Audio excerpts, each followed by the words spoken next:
What's up, guys? So, on today's video, we'll be discussing about Tawang in the month of January 2026.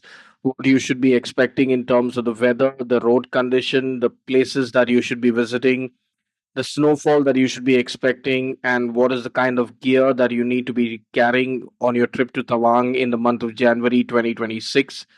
Now, keep in mind that January is one of the peak winter months in Arunachal Pradesh, and Tawang is at its snowy best. You can expect snowfall throughout the region of Tawang once you cross Bomdila. It's places like Sela Pass and at Bumla Pass, and even in the town of Tawang, you can expect a lot of snowfall. Now, biking is not at all an option in the month of January, February. If you're someone who's planning on taking a biking trip to Tawang in the month of January, cancel the plan right now because it's going to be really, really risky. And it's going to be very, very unsafe to be taking the bike to Tawang in the month of January. Now, when it comes to the weather, remember that since it's winter, the daytime temperature in Tawang will range from anywhere between 0 to 5 degrees. The highest that it can reach is around 8 or 10 degrees, that is in the morning by 11, 12 o'clock. The night temperature in Tawang will plunge to as low as minus 15 degrees, so be prepared for really cold nights in Tawang. Carrying a sleeping bag is a bonus point if you have one to Tawang, because by default, even if your room has heaters, electricity usually cuts off after 11:30 p.m. and the heaters become pretty much useless. And keep in mind that Tawang is such a cold region that even with heaters, you will find it very, very cold to sleep in the night. So carrying a sleeping bag is at prime importance. With this, you need to have very good woolen wear with you. Now, when it comes to the temperature, remember the places like Bomdila will be much cooler than I would say places like Dirang, which are more on the plateau side. It is at places like Dirang that you'll feel much warmer as compared to Bomdila along your journey. When you're staying in Tawang, make sure that you're staying in Old Tawang because that's a place which is much warmer compared to the other parts of Tawang, which is at a higher altitude. Now, when it comes to the road condition, the roads are very well made all the way till Bumla Pass. So by default, you wouldn't really have any issues. Even if it is snowing at Sela Pass, you wouldn't have an issue because of Sela Tunnel. You can bypass that and go directly to Tawang. That's a blessing. But if you are someone who wants to go via Sela Pass, you can either do it while going or while coming, depending on the road condition and the snowfall. The army will not allow you to go via Sela Pass if the road condition is bad because of heavy snowfall. Self-driving to Tawang is also a risk if you are someone who's a newbie driver. Even with experience, you need to have a couple of guys in your team while driving so that in case there is any kind of issue, you can navigate.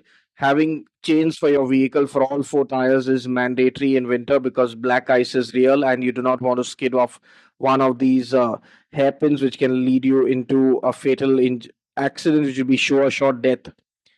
Now, when it comes to the road condition, like I mentioned, the roads are very well made, so you do not need to worry. But always leave early in the morning. Leave as early as around 5:36 in the morning, because Tawang is a particular region in the northeast, which is so far east that the sun will rise in the morning by 5 and will set by 4:30. So to avoid driving to darkness, it is always advisable to start your journey latest by 5:30, so that you can reach your destination, be it Bomdila, be it Dirang, or be it Balukpong or Tawang town for that matter. You can reach there by say latest 1:32 in the afternoon.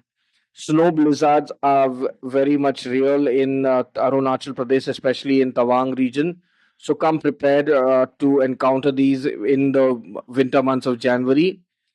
The biggest challenge when you're driving or yourself driving to Tawang in January is the fact that visibility drops to as low as I would say 2 or 3 meters, and that's the biggest challenge because the roads are narrow, and at the same time you'll have these army trucks along with big massive dump trucks which are driving on either side of the road, and navigating this with low visibility is the real big challenge that you have.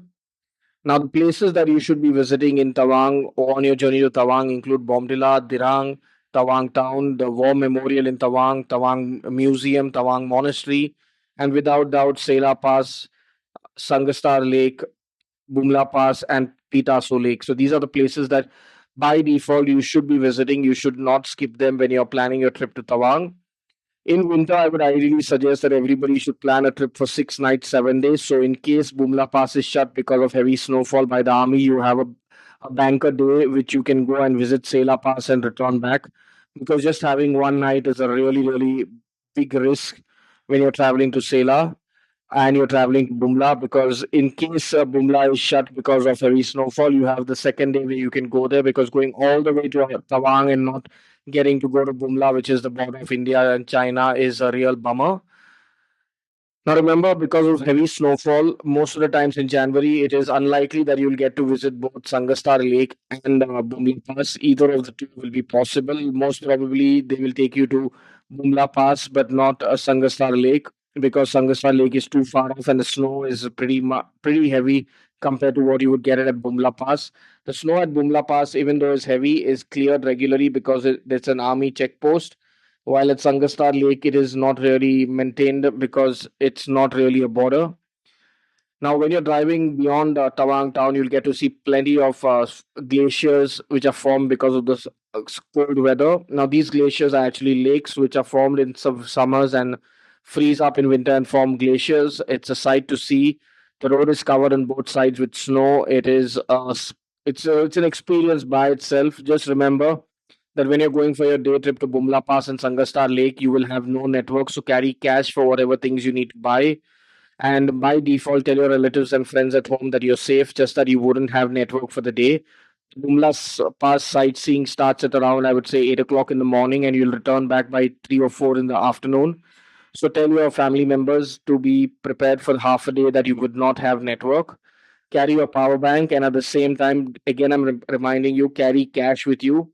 Carry enough cash so that even if you want to buy any souvenirs from the army shops, you have enough with you. Now, when it comes to the food, no, vegetarian food is easily available all over Tawang. You'll get thalis, you'll get Maggi, you'll get momos, plenty of vegetarian options. Tawang and I would say even Bombila and Dirang now have a few cafes here and there which serve pizzas and pastas. So even that will be open in the month of January. Network is very good. You'll get Airtel and Jio 4G and 5G all over the terrain. Airtel has the best network, so you do not need to worry about network when it comes to Tawang. Just that it's going to be so cold that if you're someone who's planning on carrying your work to Tawang, it's going to be really, really hard for you to work because it's going to be bitterly, bitterly cold. For all those who have been to Ladakh or Spiti in winter, this is much colder because it's much more windy out here in Tawang compared to what you would get it in Ladakh and Spiti in winter. So be prepared that even though the field temperature is not that low, it will feel really cold because the days are much, much shorter as compared to what you have in the Himalayas of Ladakh and in Spiti. Now, if you're someone who's planning a trip to Tawang in winter, we do have winter backpacking and road trips to Tawang. You can click on the link in the description and you get all the details related to our trip. You can book directly, or you can contact our sales team via the WhatsApp option, and we'll be more than happy to guide you through the booking process. If you have any queries related to your own personal travel to Tawang, please do not message us. You can leave a comment in the comment section below this video, but do not message us or call us because our sales team isn't interested in replying to your personal queries. For that, you'll have to book a consultation, which is a paid service of anywhere between 1 to 3,000, depending on what exactly you are looking for. If you want free advice, again, I'm repeating myself, you can leave a comment in the comment section and we'll help you. Now, when it comes to packing, pack plenty of woolen wear, pack thermals, pack by default, carry your jacket, carry your muffler, carry your gloves, carry a good pair of shoes which are waterproof and with good grip. Carry your lip balm because your lips will crack. Carry a very good pair of UV protected sunglasses, and most of all, carry your cold cream because it's going to be bitterly, bitterly cold. Avoid having a bath after sunset because that's when you will fall sick, and avoid at all cost having a bath daily. On a 7 day trip, I'd advise you to have a bath not more than 3 times because you're not going to sweat so much and it's so cold that having a daily bath will result in you falling sick and jeopardizing everybody else's trip. The golden rule of avoiding falling sick or having any kind of breathing issues is to drink plenty of water. Drink at least, I would suggest, minimum 2 liters of water every day. And remember that Tawang has plenty of greenery, so breathing isn't really an issue. Do not make yourself mad. Just do not overeat or do not consume too much of alcohol or smoke because that's where your body will struggle. And most of all, avoid having a bath after sunset. Now, till our next video about Tawang, stay safe, stay happy, and stay blessed.